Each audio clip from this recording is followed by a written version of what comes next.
তোমরা যারা শিয়ালদা ওয়েটিং রুমটা চেনো না, আজ আমি তাদের জন্যই ভিডিওটা বানিয়েছি। যাদের সকালের ট্রেন কিন্তু বাড়ি অনেকটা দূরে, রাতে স্টেশনেই থাকবে ভাবছো, তাহলে তোমাদের জন্য এই ওয়েটিং রুমটা দেখে রাখা উচিত। আজকে আমি বলবো ঘন্টার কত টাকা দিয়ে ওয়েটিং রুমে বসা যায়, আবার শোয়ারও ব্যবস্থা আছে, তার জন্য কত টাকা পে করতে হবে এবং ম্যাসাজ চেয়ারে বসলে কত পে করতে হবে।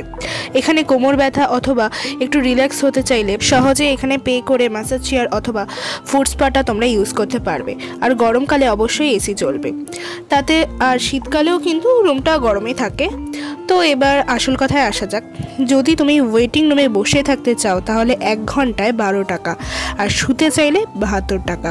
আবার ম্যাসাজ চেয়ারে বসতে গেলে 15 মিনিটে 100 টাকা। কেমন লাগলো ভিডিওটা তোমরা অবশ্যই জানিও। এরকম আরও ভালো ভিডিও তোমরা যদি চাও আমি বানাই তাহলে নিশ্চয়ই সাবস্ক্রাইব করে রাখতে হবে আমার চ্যানেলটা, আর বেল আইকনটা অন করে রাখতে হবে। আর যদি ভালো লাগে একটুও তো কমেন্ট করে জানিও, তো আমি অনেক অনুপ্রেরণা পাই তোমাদের কমেন্টে।